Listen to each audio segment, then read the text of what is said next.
Shabbat Shalom. Shabbat Shalom.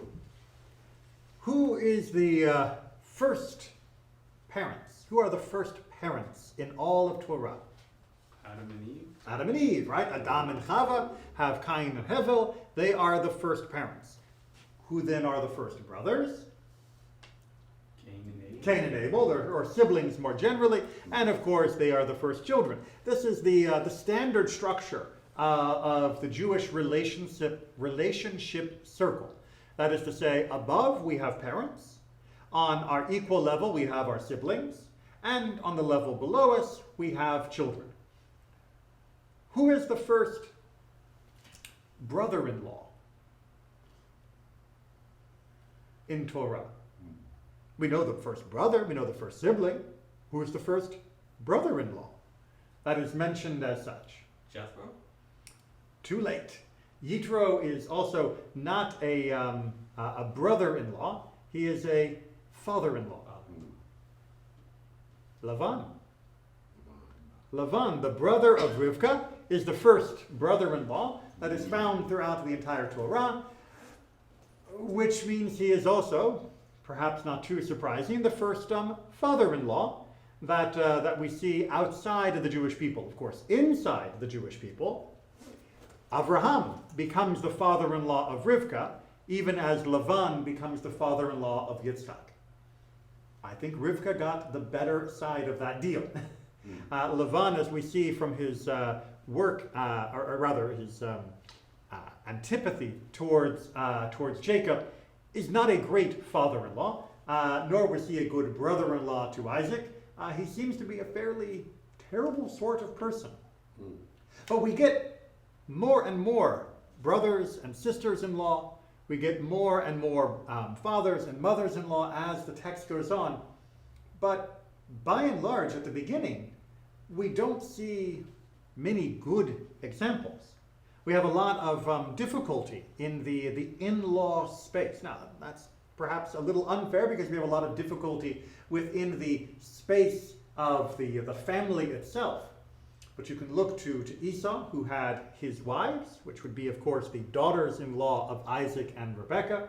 And Isaac and Rebekah are not pleased with their daughters-in-law, and so Esau has to go out and get an Ishmaelite wife in order to appease them.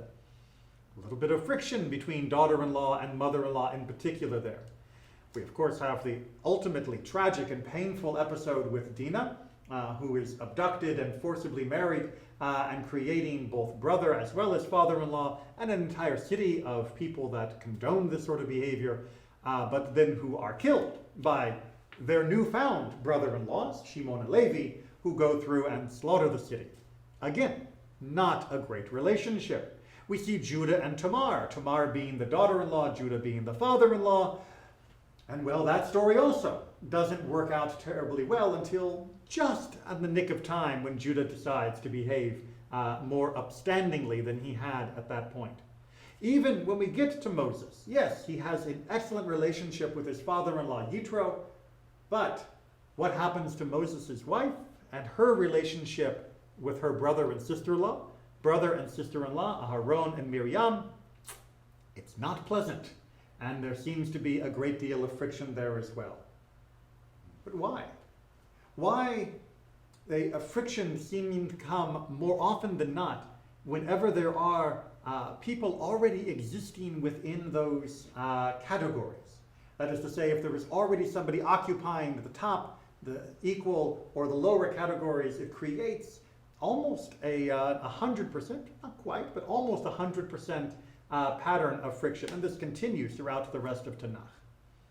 Well, very often when there are in-law relationships, which, by the way, Judaism does a much better job of actually naming, rather than just appending the text in-law, but there are specific titles for all of the different categories that you might normally encounter.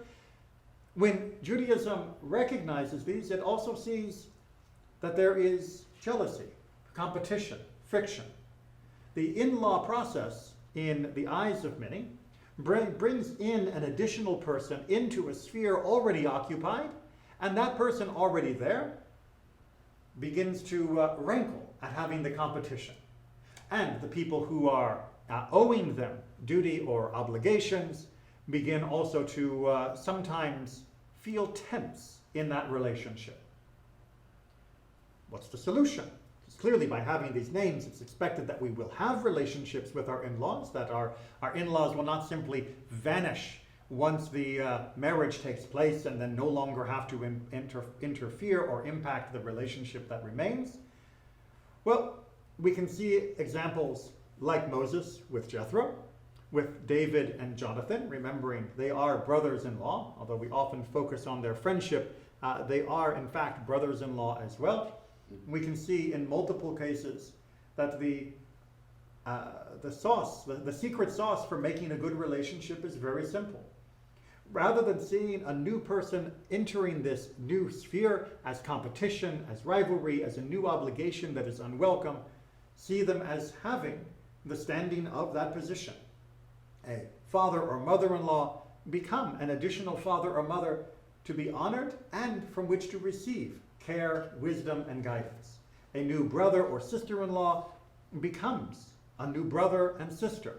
Rather than being a competitor for your own standing within the family, they become an ally, someone to stand with you, someone to support you, and someone to whom you can show support, love, and affection, creating a stronger bond. And likewise, sons and daughters-in-law, well, there is a term for them. We continue to call a son-in-law the chatan. We continue to call a daughter-in-law the kala, the groom and the bride. We look at them as being the source of joy, the source of union and companionship for our child, and adopting them into our heart as being a child for us as well is not only going to make us happier, but will make for a more stable and beautiful relationship for our own child that has now married them. Really, it is not very complicated and very hard to switch ourselves from looking at these other interlopers instead as being additional members of the family. Just as you should not resent an additional brother born to your family, not resent an additional child born into the family, so too you should not resent or be jealous of a additional person who has been added through a bond of marriage. It may be true in the old saying that blood is thicker in water, although that is often misquoted and misunderstood, but in the colloquial understanding, the fact remains that water can be turned into blood. That is to say, through marriage we can find bonds that extend beyond just the happy couple themselves, and that can strengthen both families that have been brought together through the love of these two, and that can become a source of joy, a source of strength, and a source of blessing for all. So if you have in-laws in your family, and chances are you do of one form or another, turn to them as being like one of your family in all ways, and see if that doesn't create a greater blessing for all. Shabbat Shalom.